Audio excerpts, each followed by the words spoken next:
اپنے بیوی اور بچوں اور ان کی حفاظت کے لیے کچھ مجاہدین کو پیچھے چھوڑ آنا بھی اسی دھوکے کا ایک حصہ تھا۔ رومی پیچھے کو بھاگے تو یہی مجاہدین جو عورتوں اور بچوں کے ساتھ تھے رومیوں پر ٹوٹ پڑے۔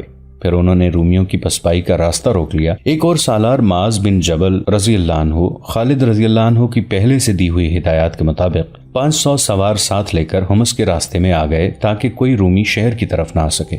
رومی اتنی جلدی بھاگنے والے نہیں تھے، لیکن وہ مجاہدین کے پھندے میں آ گئے تھے۔ وہ تازہ دم تھے، کچھ اپنی روایات کے مطابق اور کچھ اپنی جانیں بچانے کے لیے وہ بے جگری سے لڑ رہے تھے۔ خالد رضی اللہ عنہ ان کے سالار حربیس کو ڈھونڈ رہے تھے۔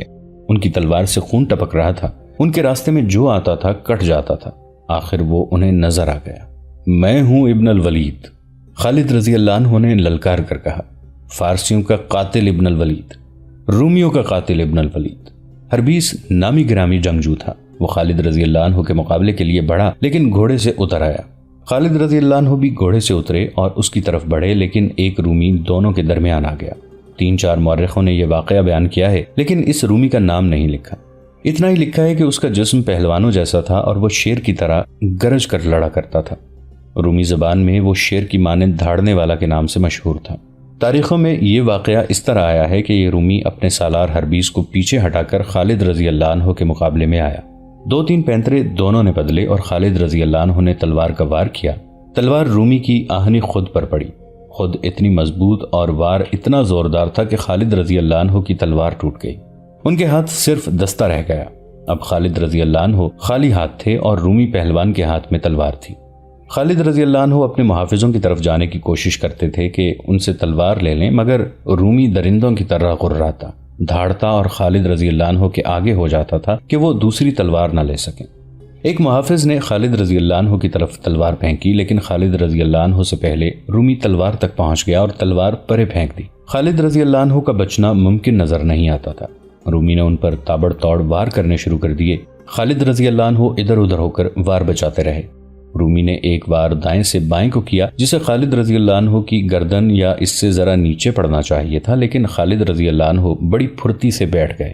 رومی کا یہ زوردار وار خالی گیا تو اپنے ہی زور سے وہ گھوم گیا۔ خالد رضی اللہ عنہ اچھل کر اس پر جھپٹے۔ رومی پلک جھپکتے پھر گھوم گیا اور خالد رضی اللہ عنہ کے بازوں کے شکنجے میں آ گیا۔ اب صورت یہ تھی کہ دونوں کے سینے ملے ہوئے تھے اور رومی خالد رضی اللہ عنہ کے بازوؤں میں تھا۔ خالد رضی اللہ عنہ نے بازوؤں کو دبانا اور شکنجہ سخت کرنا شروع کر دیا۔ رومی خالد رضی اللہ عنہ کی گرفت سے بچنے کے لیے زور لگا رہا تھا، لیکن خالد رضی اللہ عنہ کی گرفت سخت ہوتی جا رہی تھی اور وہ اس قدر زور لگا رہے تھے کہ خون ان کے چہرے میں آ گیا اور چہرہ گہرا لال ہو گیا۔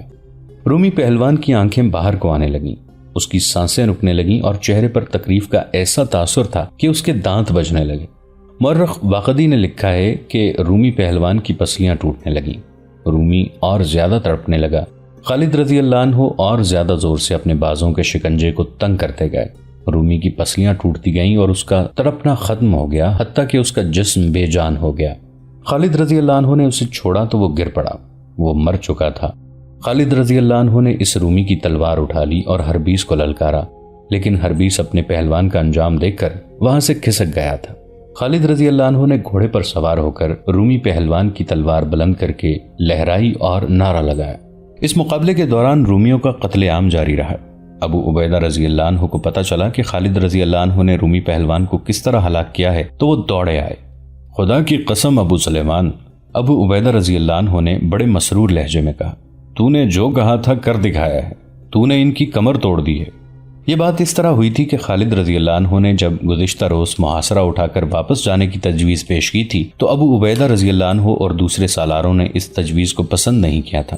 خالد رضی اللہ عنہ نے انہیں بتایا کہ انہوں نے کیا سوچا ہے، پھر بھی ابو عبیدہ رضی اللہ عنہ محاصرہ اٹھانے کے حق میں نہیں تھے۔ تب خالد رضی اللہ عنہ نے کہا تھا، میری تجویز پر عمل کریں، میں ان کی ہڈیاں توڑ دوں گا، ان کی کمر توڑ دوں گا۔ خالد رضی اللہ عنہ نے صرف ایک پہلوان کی نہیں بلکہ رومی فوج کی ہڈیاں توڑ دی تھیں۔ مارچ 636 عیسوی صفر 15 ہجری مسلمان فاتح کی حیثیت سے حمص میں داخل ہوئے۔ حمص پر جو خوف و ہراس طاری تھا وہ اس وقت بھگدڑ اور نفسا نفسی کی صورت اختیار کر گیا جب مسلمان حمص میں داخل ہوئے تھے۔ انہوں نے سنا تو یہی تھا کہ مسلمان شہریوں کو پریشان نہیں کرتے، لیکن جس شہر کی فوج ہتھیار نہ ڈالے اور مسلمان بزور شمشیر شہر کو فتح کریں تو وہ ہر گھر سے مال و اموال اٹھا لیتے ہیں اور عورتوں کو لونڈیاں بنا لیتے ہیں۔ مسلمانوں نے حمص تو بڑی ہی مشکل سے فتح کیا تھا۔ رومیوں نے ہتھیار نہیں ڈالے تھے، بلکہ مسلمانوں نے محاصرہ اٹھایا تو 5000 سوار رومی ان کے تعاقب میں گئے تھے۔ یہ الگ بات ہے کہ محاصرہ اٹھانا مسلمانوں کی چال تھی، لیکن رومیوں نے اسے ان کی کمزوری سمجھ کر ان پر حملہ کیا تھا۔ اس معرکے میں رومیوں کے صرف 100 سوار زندہ بچے تھے، اور جو مسلمان شہید ہوئے تھے ان کی تعداد 235 تھی۔ اتنی خونریز لڑائی لڑ کر مسلمانوں نے حمص فتح کیا تھا۔ حمص والوں نے جب دیکھا کہ ان کے جو 5000 سوار مسلمانوں کے تعاقب میں گئے ہیں ان میں سے بہت سے تھوڑے بھاگتے ہوئے آ رہے ہیں، تو ان پر خوف و ہراس طاری ہو گیا تھا۔ اور جب انہوں نے دیکھا کہ مسلمانوں کا ایک سوار دستہ رومیوں اور حمص کے دروازوں کے درمیان آ گیا ہے، اور رومی سوار نہ بھاگ سکتے ہیں نہ شہر میں داخل ہو سکتے ہیں، تو وہ اور زیادہ خوفزدہ ہو گئے۔ شہر میں اتنی فوج نہیں رہ گئی تھی جو ان کی مدد کو پہنچتی۔ یہ سوار مسلمان سواروں کی تلواروں اور برچھیوں سے کٹ گئے۔ ابو عبیدہ رضی اللہ عنہ اور خالد رضی اللہ عنہ جب حمص میں داخل ہوئے تو چند ایک شہری ان کے استقبال کے لیے کھڑے تھے۔ دو مسلمان سالاروں کو دیکھ کر وہ سجدے میں گر پڑے۔ دونوں سالاروں نے گھوڑے روک لیے۔ اٹھو، ابو عبیدہ رضی اللہ عنہ نے گرجدار آواز میں کہا، کھڑے ہو جاؤ۔ وہ سب سجدے سے اٹھ کر کھڑے ہو گئے۔ ان کے چہروں پر وہ خوف و ہراس اور رحم طلبی کا گہرا تاثر تھا۔ بولو، ابو عبیدہ رضی اللہ عنہ نے پوچھا، اگر تمہاری فوج ہمارے کہنے سے پہلے ہی ہتھیار ڈال دیتی تو تمہیں ہمارے آگے سجدے میں گرنے کی ضرورت نہ پڑتی۔ ہم رحم کے طلبگار ہیں، ایک نے التجا کی۔ وہ رومی فوج تھی جو آپ سے لڑی ہے، ہم رومی نہیں، ہم آپ کا ہر مطالبہ پورا کریں گے۔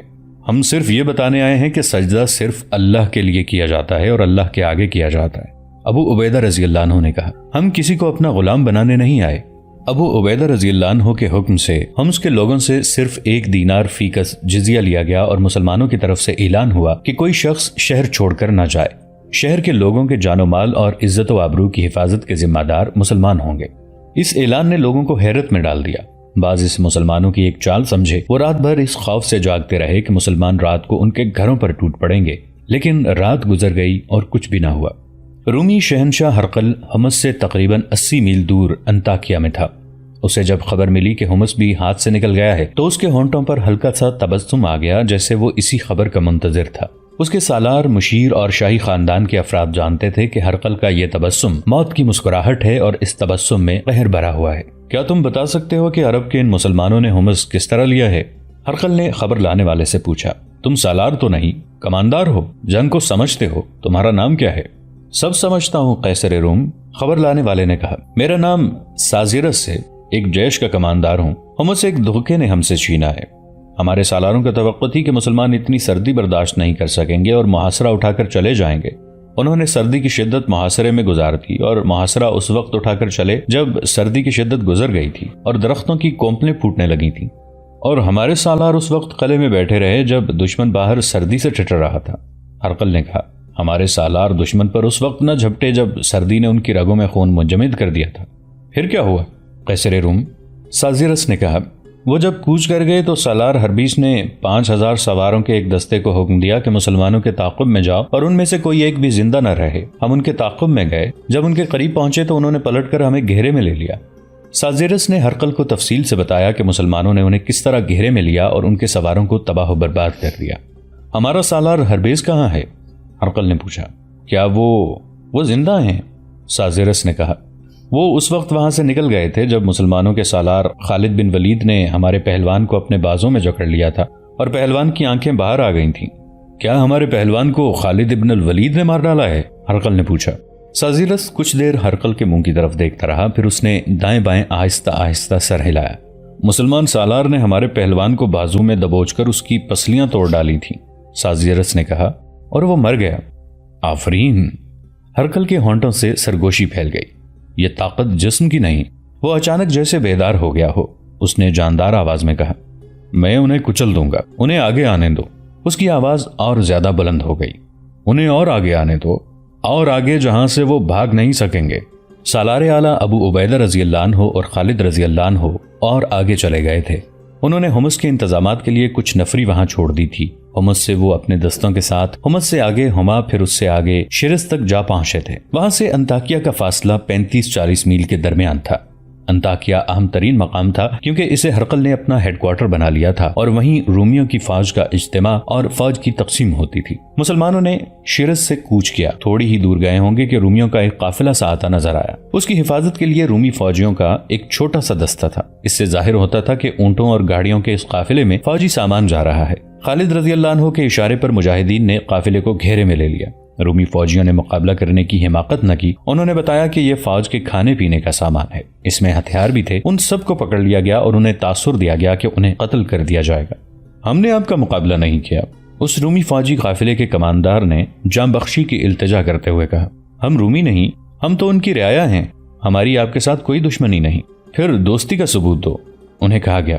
یہ بتا دو کہ انطاکیہ میں کیا ہو رہا ہے، آپ کی تباہی کا سامان ہو رہا ہے۔ قافلے کے کماندار نے جواب دیا، وہاں بہت بڑی فوج اکٹھی کی جا رہی ہے، دور دور سے عیسائی قبیلے آپ کے خلاف لڑنے کے لیے جمع ہو رہے ہیں اور انہیں میدان جنگ میں لڑنے کے ڈھنگ سکھائے جا رہے ہیں۔ آپ نے ہماری جانیں ہمیں واپس کر دی ہیں تو ہم آپ کی جانیں بچاتے ہیں۔ قافلے کے ایک اور آدمی نے کہا، آپ آگے نہ جائیں، آپ کی نفری بہت تھوڑی ہے اور انطاکیہ میں شہنشاہ ہرقل جو فوج اکٹھی کر چکا ہے وہ اتنی زیادہ ہے کہ آپ کا ایک بھی آدمی زندہ نہیں رہے گا۔ کیا اتنی زیادہ شکستوں نے اس کی کمر ابھی توڑی نہیں؟ مسلمانوں کے ایک سالار نے پوچھا۔ ہم اتنے بڑے لوگ نہیں کہ شہنشاہ تک رسائی حاصل کر سکیں، رومیوں کے کماندار نے کہا۔ ہم اس کے ساتھ بات کرنے کی جرت نہیں کر سکتے، لیکن اپنے سالاروں سے جو پتہ چلا ہے وہ آپ کو بتاتے ہیں۔ ہرقل کی کمر اتنی کمزور نہیں کہ چند ایک شکستوں سے ٹوٹ جائے گی۔ اس نے اپنا دماغ اپنے ہاتھ میں رکھا ہوا ہے، اسے فتح حاصل ہوتی ہے تو وہ اپنے اوپر اس کا نشہ طاری نہیں کیا کرتا اور شکست سے وہ مایوس نہیں ہوا کرتا۔ وہ جو حسین ترین اور نوجوان لڑکیوں اور شراب کا رسیا ہے، اب شراب تو پیتا ہوگا لیکن اپنی پسندیدہ لڑکیوں کو بھی اپنے سامنے نہیں آنے دیتا۔ وہ تو راتوں کو شاید سوتا بھی نہیں ہوگا۔ دوسرے نے کہا، اس پر ایک جنون سوار ہے، فوج اکٹھی کرو۔ اس کے آدمی بستی بستی جا کر لوگوں سے کہہ رہے ہیں کہ مسلمان طوفانوں کی طرح آ رہے ہیں اور وہ تمہارے مذہب کو اور تمہاری عورتوں کو اپنے ساتھ اڑا لے جائیں گے۔ لوگ قبیلہ در قبیلہ مذہب کے نام پر اور اپنی عورتوں کو مسلمانوں سے بچانے کی خاطر انطاکیہ میں آ رہے ہیں۔ آپ نے آگے جانا ہے تو زیادہ فوج لے کر آئیں ورنہ رک جائیں۔ اب شہنشاہ ہرقل زیادہ وقت نئی فوج کی تنظیم اور تربیت میں گزارتا ہے اور کہتا ہے کہ مسلمانوں کو آگے آنے دو، انہیں اور آگے آنے دو۔ اور اس نے یہ بھی کہا ہے، ایک اور بولا، اب اپنی فوج کی ہر پسپائی میرے دل کو مضبوط کرتی ہے۔ میری فوج کی ہر پسپائی عرب کے ان مسلمانوں کو میرے جال میں لا رہی ہے۔ اس قافلے سے جو صورتحال ابو عبیدہ اور خالد رضی اللہ عنہم کو معلوم ہوئی وہ غلط نہیں تھی۔ جیسا کہ ہم پہلے بھی بتا چکے ہیں کہ ہرقل روایتی شہنشاہ نہیں تھا، وہ اپنے وقت کا فن حرب و ضرب کا ماہر جنگجو تھا اور وہ میدان جنگ کا شاطر جرنیل تھا۔ ابو عبیدہ رضی اللہ عنہ اور خالد رضی اللہ عنہ کو ان اطلاعات نے جو انہیں قافلے سے ملی وہیں رکنے پر مجبور کر دیا۔ خدا کی قسم امین الامت، خالد رضی اللہ عنہ نے ابو عبیدہ رضی اللہ عنہ سے کہا، ہم یہاں بیٹھے نہیں رہیں گے اور ہم ہرقل کو اتنی مہلت نہیں دیں گے کہ وہ اپنی تیاریاں مکمل کر لے۔ آج رات تک اپنے کسی آدمی کو آ جانا چاہیے۔ ابو عبیدہ رضی اللہ عنہ نے کہا، ابو سلیمان، جب تک آگے کی مصدقہ صورتحال معلوم نہیں ہوتی ہم آگے نہیں جائیں گے۔ اپنے کسی آدمی سے مراد وہ جاسوس تھے جو انطاکیہ تک پہنچے ہوئے تھے۔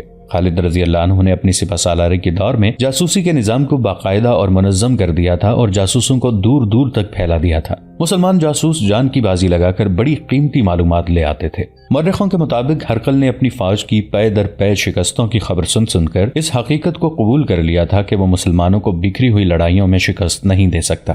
ایک شکستیں تو وہ تھیں جو رومی فوج کو خالد رضی اللہ عنہ پھر ابو عبیدہ رضی اللہ عنہ نے دی تھیں، اور دوسری وہ تھیں جو دوسرے سالار شام کے دوسرے علاقوں میں رومیوں کو دیتے چلے جا رہے تھے۔ مسلمانوں کو فیصلہ کن شکست دینے کا ایک ہی طریقہ تھا کہ انہیں کسی ایک میدان میں اکٹھا ہونے پر مجبور کیا جائے اور ان کے خلاف ان سے کئی گنا زیادہ فوج میدان میں اتاری جائے۔ چنانچہ اس نے نئی اور بہت بڑی فوج تیار کرنی شروع کر دی تھی۔ مسلمانوں نے جب ہومس پر قبضہ کیا اس وقت تک ان کی نئی فوج کی نفری 1.5 لاکھ ہو چکی تھی۔ انطاکیہ سے 40 میل دور ابو عبیدہ رضی اللہ عنہ اور خالد رضی اللہ عنہ اپنے دستوں کے ساتھ رکے ہوئے تھے۔ اس سے 2 روز بعد جب انہوں نے رومیوں کا قافلہ پکڑا تھا، مسلمان مغرب کی نماز کی تیاری کر رہے تھے کہ ایک گھڑ سوار پڑاؤ کی طرف آتا دکھائی دیا۔ اتنی دور سے پتہ نہیں چلتا تھا کہ وہ رومیوں کا کوئی فوجی سوار ہے یا کوئی مسافر ہے۔ پڑاؤ سے کچھ دور اس نے گھوڑا موڑا اور پڑاؤ کے ارد گرد گھوڑا دوڑانے لگا جیسے پہچاننے کی کوشش کر رہا ہو۔ اس کا لباس مسلمانوں جیسا نہیں تھا۔ پکڑ لاؤ اسے، کسی کماندار نے اپنے سواروں کو حکم دیا۔ سوار ابھی گھوڑوں پر زینے ڈال رہے تھے کہ اس اجنبی سوار نے گھوڑا پڑاؤ کی طرف موڑ دیا۔ اللہ اکبر، اس نے نعرہ لگایا اور قریب آ کر اس نے بڑی بلند آواز سے کہا، میں اپنے پرچم کو پہچاننے کی کوشش کر رہا تھا۔ کسی نے کہا اور چند ایک مجاہدین اس کی طرف دوڑے۔ ایک نے کہا خدا کی قسم ہم ابھی تجھے رومی فوجی سمجھ رہے ہیں، کیا یہ لباس اس رومی کا ہے جسے تو نے قتل کیا ہوگا؟ ایک نے پوچھا۔ ابن احدی کسی کو بتا نہیں سکتا تھا کہ وہ جاسوس ہے اور انطاکیہ سے آیا ہے۔ وہ ابو عبیدہ رضی اللہ عنہ کے خیمے میں چلا گیا۔ وہ ان 3-4 جاسوسوں میں سے تھا جو 1.5-2 مہینوں سے انطاکیہ گئے ہوئے تھے۔ تجھ پر اللہ کی سلامتی ہو ابن احدی، ابو عبیدہ رضی اللہ عنہ نے اسے گلے لگا کر کہا۔ ہم انطاکیہ کی خبر کے انتظار میں بیٹھے ہیں۔ ابن احدی نے خالد رضی اللہ عنہ کے ساتھ مصافحہ کیا۔ خالد رضی اللہ عنہ نے بھی اسے گلے لگا لیا۔ کیا خبر لائے ہو؟ خالد رضی اللہ عنہ نے پوچھا۔ سیاہ کالی گھٹا ہے جو انطاکیہ کے افق سے اٹھ رہی ہے، ابن احدی نے عربوں کے مخصوص شاعرانہ انداز میں کہا۔ اس گھٹا سے جو میں برسے گا وہ زمین پر سیلاب بن کر چٹانوں کو بھی بہا لے جائے گا۔ امین الامت اور ابن الولید، اللہ نے تمہیں اشارہ دیا ہے کہ آگے نہ جانا۔ ہمیں یہ اشارہ دشمن کے ایک قافلے نے دیا ہے۔ ابو عبیدہ رضی اللہ عنہ نے کہا، یہ رومیوں کا فوجی قافلہ ہے جسے ہم نے پکڑ لیا ہے، اسے اللہ کا بھیجا ہوا قافلہ سمجھ امین الامت۔ ابن احدی نے کہا، اب پوری بات مجھ سے سن۔ انطاکیہ کے اندر اور باہر لشکر کے سپاہیوں اور گھوڑوں کے سوا کچھ اور نظر نہیں آتا۔ انطاکیہ کے گرد و نواح میں دور دور تک خیموں کا جنگل ہے جو بڑھتا ہی چلا جا رہا ہے۔ ہرقل نے جو منصوبہ بنایا ہے وہ بہت خطرناک ہے، کیا تیری خبر مصدقہ ہو سکتی ہے؟ خالد رضی اللہ عنہ نے پوچھا۔ میں ہرقل کی فوج کے ایک ٹولے کا کماندار ہوں ابو سلیمان، ابن احدی نے مسکراتے ہوئے کہا۔ رومیوں کی اس وقت یہ حالت ہے کہ جو کوئی انطاکیہ کے دروازے پر جا کر کہے کہ فوج میں بھرتی ہونے آیا ہے تو اس کے لیے شہر کے سارے دروازے کھل جاتے ہیں۔ ابن احدی جس طرح انطاکیہ کی فوج میں شامل ہوا تھا اس نے تفصیلات سنائی۔ وہ اپنے ساتھیوں کے ساتھ عیسائی عرب بن کر انطاکیہ گیا تھا، انہیں اسی وقت فوج کے حوالے کر دیا گیا۔ اسی روز گھڑ دوڑ کے میدان میں شہ سواری، تیغ زنی اور دوڑتے گھوڑے سے تیر نشانے پر لگانے کے مقابلے ہو رہے تھے۔ ان میں ہر کوئی شامل ہو سکتا تھا۔ ابن احدی اپنی فوج کا مشہور شہ سوار تھا اور بڑا ہی خوبصورت جوان۔ وہ مقابلے میں اس طرح شریک ہو گیا کہ میدان میں جا کر گھوڑا چکر میں دوڑایا اور تلوار نکال کر تیغ زن سواروں کو مقابلے کے لیے للکارا۔ ایک سوار اس کے مقابلے میں اترا، وہ رومی تھا۔ اگر تجھے اپنے بازوں اور اپنے گھوڑے پر پورا بھروسہ ہے تو میرے مقابلے میں آئے اجنبی سوار۔ ابن احدی نے اسے کہا، میری تلوار تیرے خون کی پیاسی تو نہیں، لیکن اس کے سامنے تیری تلوار آئے گی تو تیری تلوار کے مقابلے میں میری برچھی آئے گی، اے بدقسمت اجنبی۔ دوسرے سوار نے کہا، اگر تجھے زندگی عزیز نہیں تو آجا۔ ابن احدی نے گھوڑا اس کے ارد گرد دوڑایا اور اسے للکارا۔ رومی سوار گھوڑے کو کچھ دور لے گیا اور گھوڑا موڑ کر ایڑ لگائی۔ اس نے برچھی نیزہ بازی کے انداز سے آگے کر لی تھی۔ ابن احدی اس کی طرف منہ موڑ کے کھڑے رہے۔ رومی کی رفتار اور تیز ہو گئی جب اس کی برچھی کی انی ابن احدی کے سینے سے تھوڑی سی دور رہ گئی تو وہ اس قدر پھرتی سے گھوڑے کی دوسری طرف جھک گیا جیسے وہ گھوڑے پر تھا ہی نہیں۔ رومی کی برچھی ہوا کو کاٹتی آگے نکل گئی۔ ابن احدی گھوڑے پر سیدھا ہوا اور اپنے گھوڑے کی لگام کو جھٹکا دیا۔ اس کا گھوڑا دوڑا اور فوراً ہی مڑ کر رومی کے پیچھے چلا گیا۔ رومی اپنا گھوڑا موڑ رہا تھا کہ ابن احدی اس تک جا پہنچا اور تلوار سے اس کی برچھی توڑ دی۔ رومی نے گھوڑا موڑ کر تلوار نکال لی، لیکن وہ ابن احدی پر صرف ایک وار کر سکا جو ابن احدی نے بچا لیا اور فوراً ہی اس مسلمان شہ سوار کی تلوار رومی سوار کے پہلو میں اتر گئی۔ وہ اس پہلو کی طرف لڑک گیا۔ اسے گرتا دیکھ کر ایک رومی سوار ابن احدی کے مقابلے میں آیا۔ وہ آتا نظر آیا اور تماشائیوں نے اسے گھوڑے سے گرتے دیکھا۔ ایک اور سوار میدان میں آیا۔ رک جاؤ، ہرقل کی گرجدار آواز سنائی دی، ادھر آ شاہ سوار۔ ابن احدی نے گھوڑا ہرقل کے سامنے جا روکا۔ ہرقل اونچی جگہ بیٹھا ہوا تھا۔ کیا تجھے بتایا نہیں گیا کہ یہ مقابلے ہیں، لڑائی نہیں؟ ہرقل نے کہا، تم ان دونوں کو زخمی کر سکتے تھے، جان سے نہیں مارنا تھا، پھر بھی ہم تمہاری قدر کرتے ہیں۔ کہاں سے آیا ہے تو؟ مت پوچھ شہنشاہ کہاں سے آیا ہوں۔ ابن احدی نے کہا، یہ میرے دشمن نہیں تھے، لیکن میرے ہاتھ میں جب تلوار ہوتی ہے اور جب کوئی مجھے مقابلے کے لیے للکارتا ہے تو مجھے یقین ہو جاتا ہے کہ یہ شخص مسلمان ہے۔ میں جب اسے قتل کر چکتا ہوں تو مجھے یہ دیکھ کر بہت افسوس ہوتا ہے کہ یہ مسلمان نہیں تھا۔ میرا دماغ میرے قابو میں نہیں رہتا۔ میں عیسائی عرب ہوں شہنشاہ، بہت دور سے آیا ہوں۔ کیا تیرے دل میں مسلمانوں کی اتنی دشمنی ہے کہ تو اندھا ہو جاتا ہے؟ ہرقل نے پوچھا۔ اس سے بھی زیادہ جتنی شہنشاہ سمجھے ہیں، ابن احدی نے کہا۔ کیا شہنشاہ مجھے آگے نہیں بھیجیں گے؟ میں مسلمانوں سے لڑنے آیا ہوں۔ ہم تجھے آگے بھیجیں گے، ہرقل نے کہا۔ تو نے 2 شیروں کو مارا ہے اور تو معمولی سے خاندان کا فرد نہیں لگتا۔ امین الامت، ابن احدی نے ابو عبیدہ اور خالد رضی اللہ عنہم سے کہا۔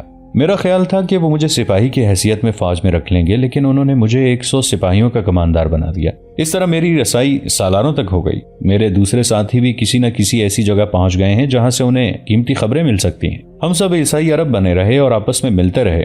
کچھ باتیں مجھے انہوں نے بتائی ہیں، باقی حالات میں نے خود دیکھے ہیں۔ خمس پر اپنے دستوں کے قبضے کی اطلاع انطاکیہ پہنچی تو میرے ساتھی مجھے ملے۔ مجھے معلوم تھا کہ تم حمص میں زیادہ دن نہیں رکو گے اور انطاکیہ کی طرف پیش قدمی کرو گے. ہم تمہیں حمص میں ہی روکنا چاہتے تھے.